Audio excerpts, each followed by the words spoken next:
hot summer month of July has finally arrived in 2024, so if you're an artist, you probably know that that means it's ArtFight season. For the uninitiated, ArtFight is a yearly game where artists of all skill levels and from all over the world come together to duke it out in a battle of artwork gifts. Each piece is worth a different number of points, but the calculation of said points is not based on skill. Rather, a specific set of criteria that has to be met for medium, size, coloring, and detail. It is a lot of fun and great for practicing your craft as an artist and sharing what you love with others. Like a month-long excuse to test your prowess and impress others with what you create. However, every year, there is at least one issue that always gets me a bit heated.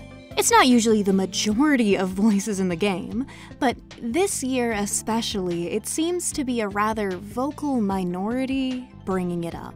The sense of entitlement people have to your time and to your art in this game is never fun. It is a big issue that's often addressed, but seldom past a general stop being freaking dumb and keep your lips zipped. While I actually agree entirely with that sentiment, I think the issue stems from a fundamental misunderstanding of ArtFight's purpose as an event. So I invite you to join me as I attempt and possibly fail to cover this and set the record straight. Hey, hi-ya-ho-ya out there to all my big brothers, sisters, aunties, uncles, and, of course, mommies, daddies, siblings, and guardians. It's me, your bite-sized baddie and favorite little brother Mark.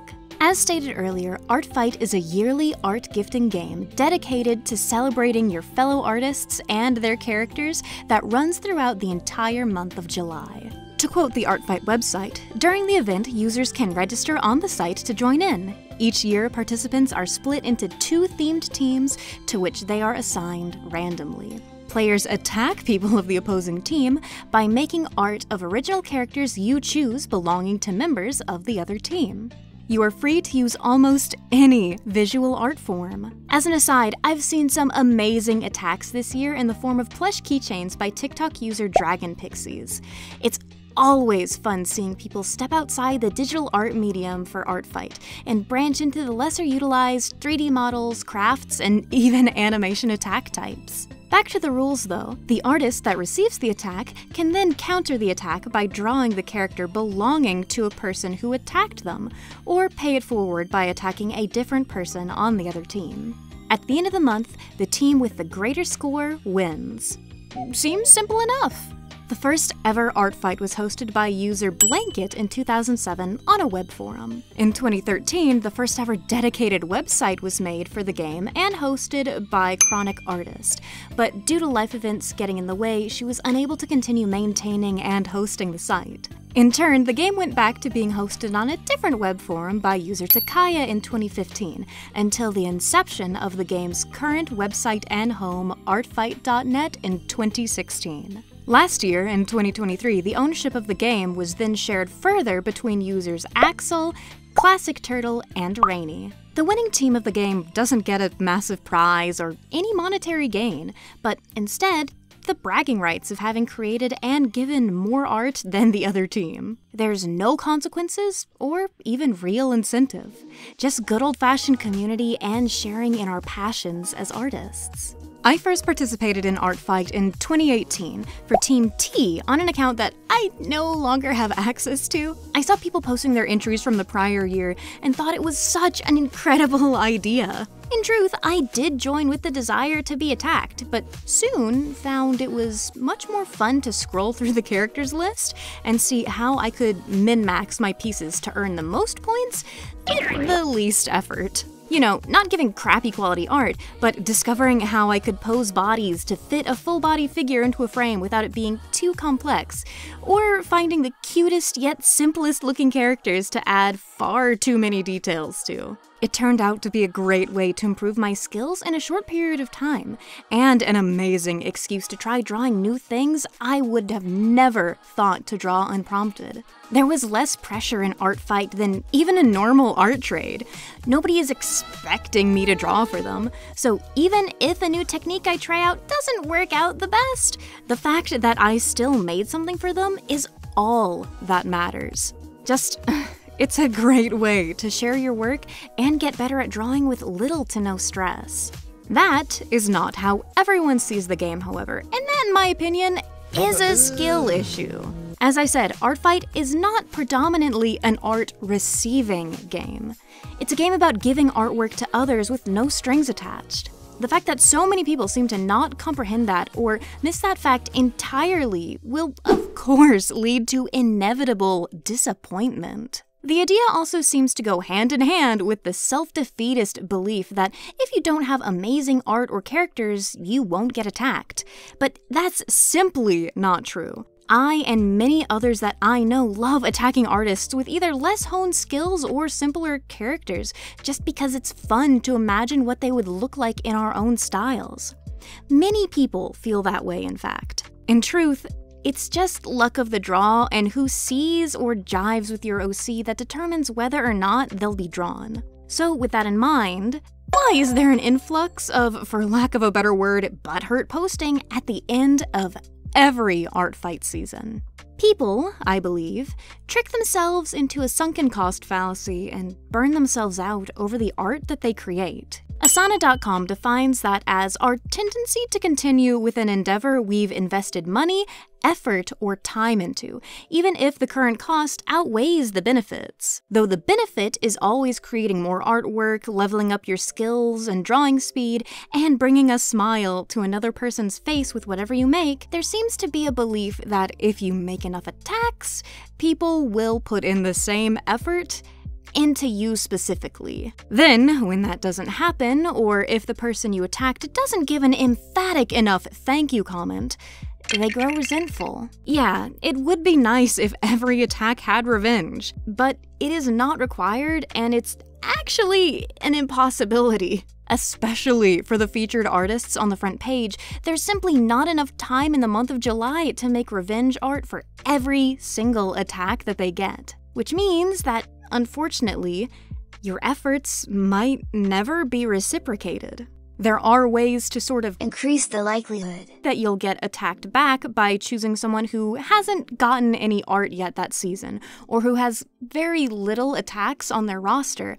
But even that, it's not a guarantee. There are hundreds, if not thousands, of people on the site, and even if not attacking the bigger creators on the front page, you're statistically unlikely to get art in return. Expecting otherwise is an issue in your fundamental understanding of the game.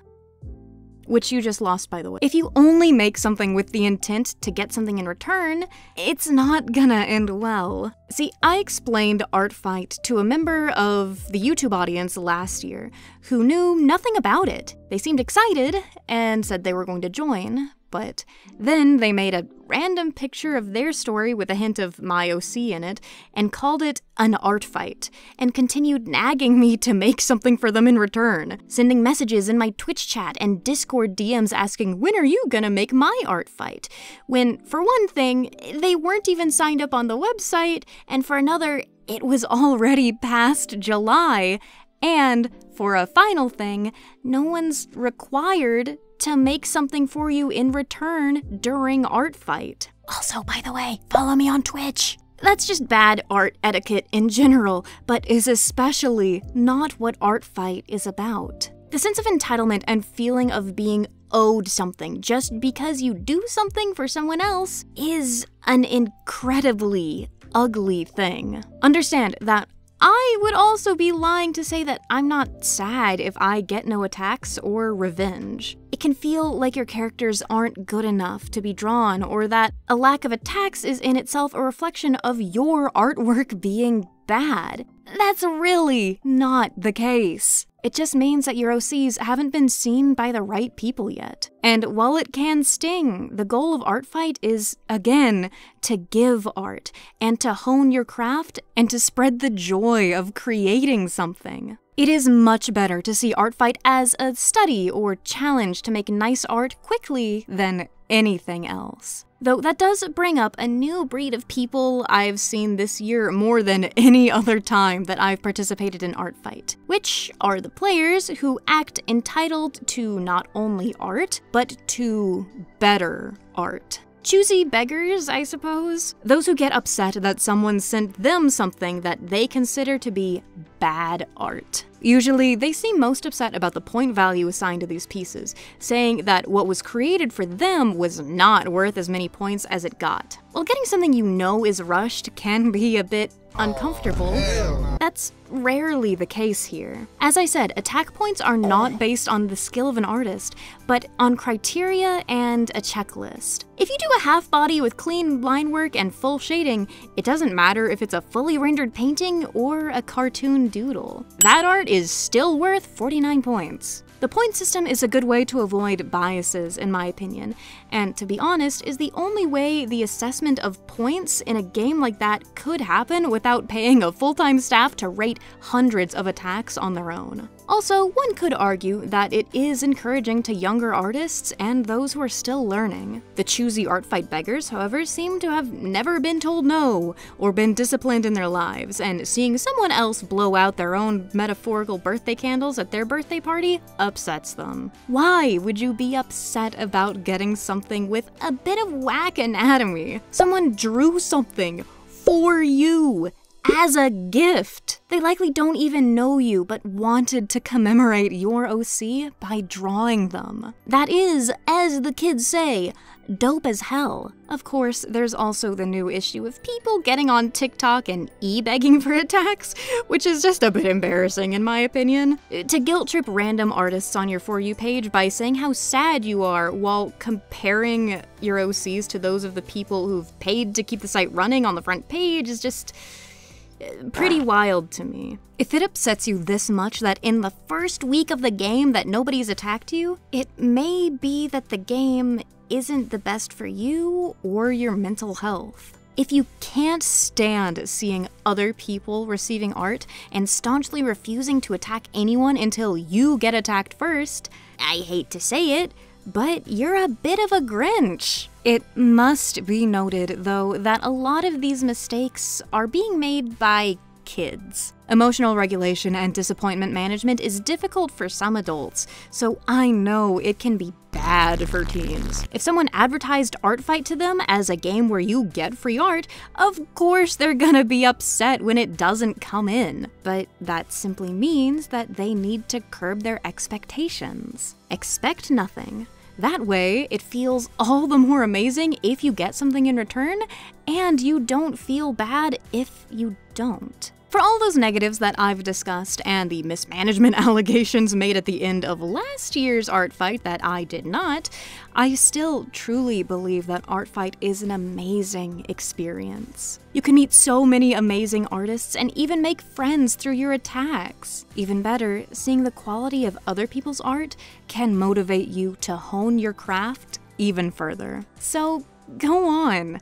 Get out there, pick up your pen, pencil, or even sewing machine, and get to creating. The only thing you have to lose is time and the potential experience that participation will bring. Here are my recent ArtFight attacks and defenses. I love them so much, just like I love you for getting to the end of this video. I appreciate it a whole lot. Our word of the day is flabbergasted, and if you use it in a comment, I'll know you're a real one and got to the end of the video. Thank you so much to my wonderful Patreon supporters.